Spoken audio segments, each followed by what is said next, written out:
weaker. He is trying to improve it through various mechanisms of budget committees and other. But I expect still more from him, which I hope he understands as a very old parliamentarian, the importance of assembly. And so he has started taking some steps where governments have been taking assembly for granted. So let us hope something good comes out of it. You are the leader of the opposition, and if I may say, you are the shadow CM of Goa. At this point, what are the issues of paramount importance? Virtually everything. Nothing is functioning in this government. I have no personal criticism, because personally if I start criticizing, I will have to have a long list of people to criticize. What I am trying to point out, I will just point out few issues. Regional plan is not finalized. ODPs are in controversies, like Madgaon ODP, for example, is in total controversy. Urban infrastructure has collapsed. I am not saying it's collapsing. It is believed that you are about to move a private member bill for against the amendment of 16 and 16A. Yeah. I have already given the notice. Okay. So I mean, what is going to be the essence of what you repeal the earlier amendment? Okay. Completely. Okay. If earlier for 45 years, if we could do without that power all the government projects, why power is required for doing government projects now? Okay. You can go through the normal channel, and obviously if it is government, the department should speed it up. That is expected. If your own departments don't speed it up, then only God save the.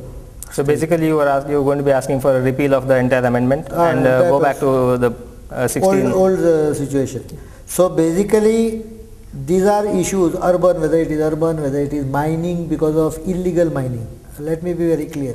When I say mining, I am not talking about those who are legally and properly doing their mines.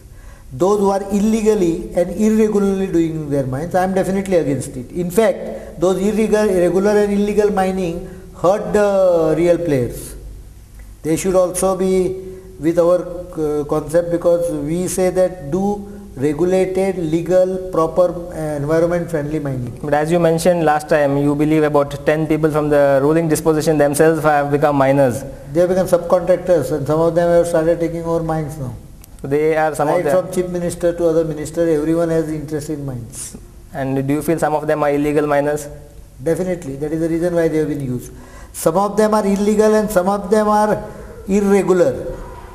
The illegal ones don't have license to extract.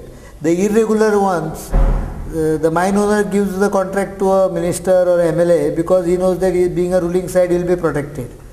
The illegal one is where that Sange, one person died. Is because of mining. The police, I don't know whether they have willingly or unknowingly, there were 5-6 people, and everyone in Sangay talks in detail about it.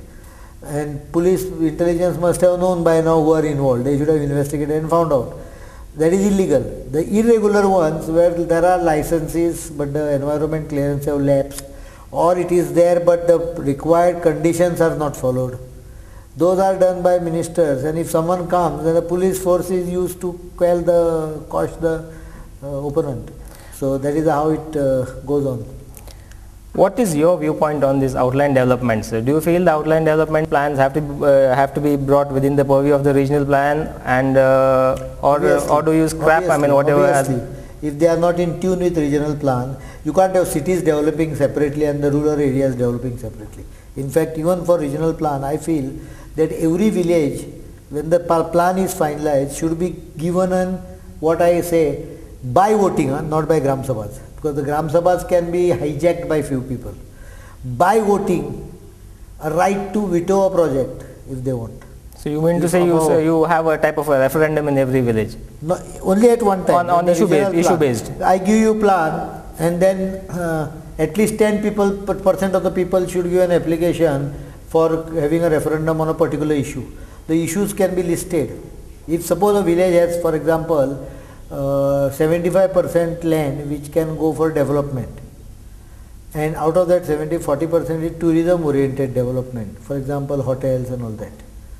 The village should have a right to decide whether they want a hotel or not.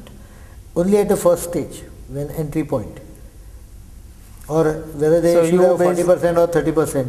This is a very complicated equation. I can't explain. So basically you are endorsing the bottoms up approach, you are endorsing the participatory approach as I am endorsing participatory approach with a limiting condition that you can't raise the participatory approach on everyday basis. Okay, you have to raise it at the planning stage itself. Once planning stage is over and your village map is clear, approved by the village, retrospectively you can directly have voting on that plan, and if 50% of those who vote in favor of the plan, the issue is over. Those who want to amend, they can put up the amendment, and if 10% gives a notice, then that amendment will appear for voting again. You vote on that. So that's village a votes. Very novel suggestion. I mean, and you have to work out on this. Okay. I am not suggesting that what I say is the exact methodology you should use. We can find out what is the methodology used in a country like Switzerland, for example, where this concept is taken to the extreme. I am not allowing it to be taken to the extreme because in our country, democracy it is not possible to be taken to the extreme. Because once a person, developer gets involved, he starts influencing the thinking of people by spraying money. So obviously then you can't decide. So let people decide in advance when they are planning at planning stage whether they want this or not. Once having done that, then I don't believe that once having done that, then Gram Sabha or someone, even a village panchayat, has a legal right to stop a development what is permitted as per the plan. Then the person who goes for the development should have an inherited right that he has to get the permission within a particular day. Right. The only right that should be with the village or should be about the licensing So fees. from period to period, once approved, the chapter is closed. Obviously, for that period. You can't have a flexible approach on every matter on day-to-day basis or year-to-year. Okay. There has been much resentment on these so-called mega projects. I mean, what do you feel about mega projects? Or I could ask you, what is your definition of a mega project? This is a concept which I explained you. I feel that a mega project is normally about, for a purpose of development of a state, anything which is above 50 crores probably is a mega project. For a development within the village, a development where housing complex is coming. See, the fear is very clear. Fear is also of two other things which a lot of people don't realize. Number one, losing its own character. You have a mega project in a village with 2000 population where another 1500 people are going to come and stay. Your full village concept has gone. Identity is lost. Identity is lost. It will be taken over by those who come there in terms of mega project. So that is one fear. Second fear is I don't get water, I don't get proper electricity. Where are you going to provide for so many people? Garbage is piled up. So these are inefficiencies of government and lack of infrastructure is also creating anxiety. And therefore I feel that as far as village is concerned, any project or any area development more than certain square meter, maybe 5000 square meter, should be treated as mega project. But again, this should be normally vetoed at the time of ODP development. The planning process. And not once having allowed. You don't allow your village to develop. Don't allow it to be developed by saying that we don't want, we let this orchid land remain orchid. Goa, there is not much space left. Hardly 350 square kilometer area is left now for development. We are almost touching 60% of the available development space. We are touching 60%. 40% is left for next generation. I can't just allow it to be taken away.